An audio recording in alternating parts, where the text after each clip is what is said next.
I'm standing in my own living room holding up my DEA badge, and you should have seen the look. 47 HOA board members frozen like they'd just spotted a bear in the kitchen after midnight in Bethany Blackthorn, that queen bee who tried to run me out of Clearwater Lodge not 3 hours ago.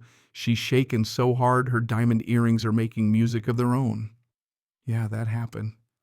And let me tell you, I never set out to become the guy who crashes an entire criminal empire just by showing up with too much coffee and too little patience. But life has a way of throwing you into the fire when all you wanted was a quiet place to hide. You know what I mean? 3 days earlier, I was just another burned-out DEA agent fresh off an 18-month run undercover with the El Sombra cartel, and the only reward waiting for me besides a medal gathering dust was a $5 million bounty on my head, dead or alive. Take your pick, though, honestly. The cartel's not known for taking folks alive. So the marshals shipped me off to this picture-perfect place. Clearwater Lake, Michigan, population so low you can name everyone's dog before sunset. And they set me up in this grand old lodge, 4,000 square feet of old timber glass everywhere, private dock.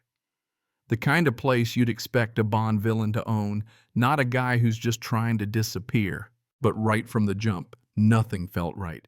The grass is mowed, the dock's got fresh paint, and someone's been stocking the kitchen with stuff that expires next week, and I'm thinking, all right, maybe this town just has an overzealous HOA, right? That's cute. Then my cop instincts start kicking in. 12 digital locks on the wine cellar, high-end surveillance tucked everywhere in cameras. Lord, there were more hidden cameras in that place than in a Vegas casino restroom. But you know what made the hair on my neck stand up? The security wasn't for keeping out riffraff. It was for keeping track of who came in, what they brought, and where it all went. So that night, after I do a sweep and kill what bugs I can, I set up my own gear just in case. Call it habit, call it paranoia, but it probably saved my life. And at 2:17 a.m., my motion sensors by the dock go wild. Somebody's coming across the lake running dark. No lights, just the sound of an engine, and that gut-level sense that bad things are about to happen. Two guys offload big black crates, move like they've done it 100 times, then vanish into the mist. I record everything. Don't intervene, just watch, because that's rule number 1. When you're in witness protection, don't poke the bear, don't get noticed. Next morning, I'm in town listening at the coffee shop, the kind where old-timers talk louder than the radio, and I keep hearing whispers about the lodge and about the Blackthorn woman, and that name, it rings a bell from the edges of a dozen DEA cases, always too slippery to catch. So I do what I do best, start digging. Basement's got a false wall, and behind it, money-counting machines, UV lights, vacuum sealers, and white powder residue that tests positive for cocaine. I'm not just in a safe house. I'm living in the command post of North America's biggest laundry for dirty cash. I call my handler Mike, tell him what I found, and he's like, don't engage, we're pulling you out in 48 hours. But that was before Bethany Blackthorn showed up on my porch dressed like the CEO of organized crime, backed by a convoy of Mercedes and muscle and suits. She tries to smile, but her hands are shaking, and she pushes a stack of forged HOA charters at me. Whole thing reeks of, we're legitimate, but don't look too close. You know? Then she offers me 50 grand cash if I'm gone in 24 hours. At that point, I'm wondering just how much trouble I've landed in, and when her security detail, complete with cartel tattoos, starts slinking into the woods around my property, I know this is bigger than anything from Detroit. I call Mike, cancel the extraction. Give me 72 hours. This is bigger than El Sombra. And he says, yes, but only if I check in every 12. So I break into the HOA's Wi-Fi military encryption. Because, of course, and it's all their schedules for boat runs, financial transactions, just under the reporting threshold, names like Mr. White and Ms. Blue, alias City. Money moving from offshore through shell companies out to banks flagged by the DEA for years. And the guest lists every premium member at those 2 a.m. lake parties is a ghost on paper, but a cartel boss or money man in real life. But here's where things get wild, because every movie needs a twist, right? The next day, I meet Dorothy Peterson, widow down the road, 73 years old and sharper than half the FBI. She's kept records on the comings and goings for years, dates faces, even weather. She tells me about the Hendricks family, ex-FBI, murdered after refusing to sell their place. And she introduces me to Samuel Chen, ex-Navy SEAL, whose brother accidentally drowned after getting crossways with Blackwater Holdings Bethany Shell Company. Samuel's got evidence maps, bank statements, photos, and between the three of us, we build a case strong enough to get a task force. I upload everything to Mike You Want Rico. I've got Rico. And then the party invite shows up, annual HOA gala black tie attendance, not optional. So I go armed with body armor, surveillance gear, and a mind to get every last word on tape. Inside, it's all champagne and fake smiles. Half the folks are Interpol's most wanted. The other half are politicians with hands in the till. Bethany links her arm through mine, introduces me to Mr. White.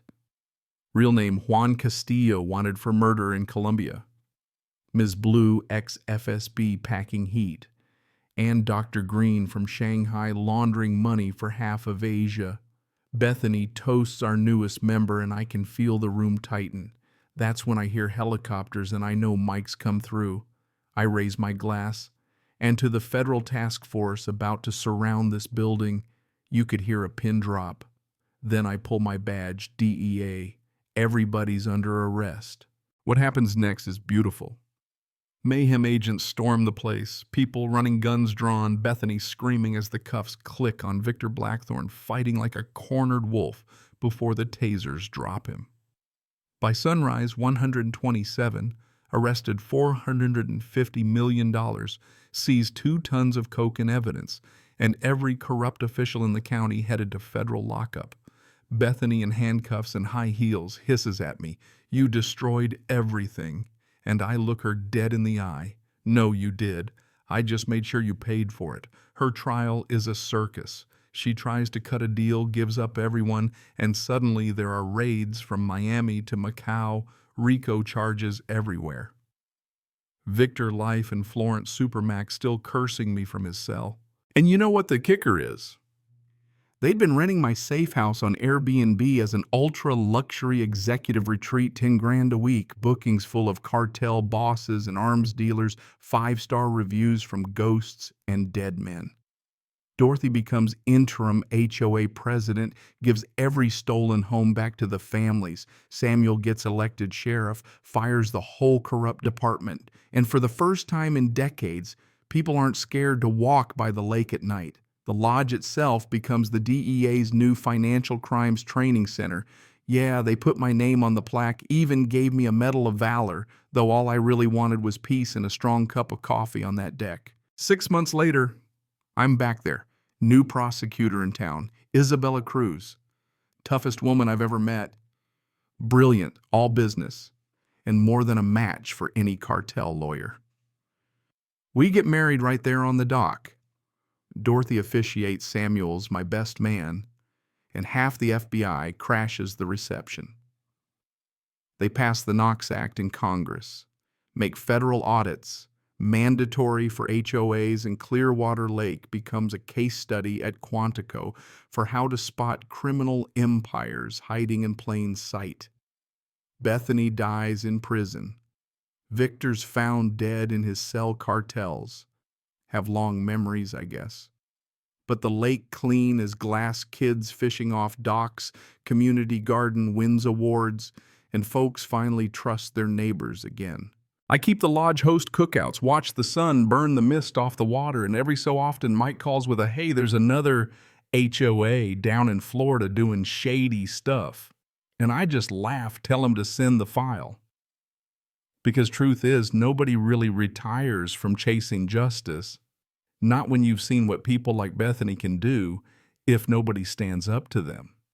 So, if you're dealing with an HOA president who acts like a queen with a kingdom, or if your neighborhood feels off, trust your gut.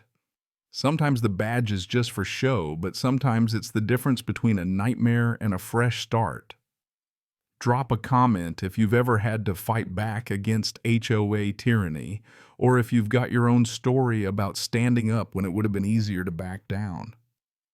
Do you run, do you hide, or do you kick the hornet's nest and take down an empire? I know what I did.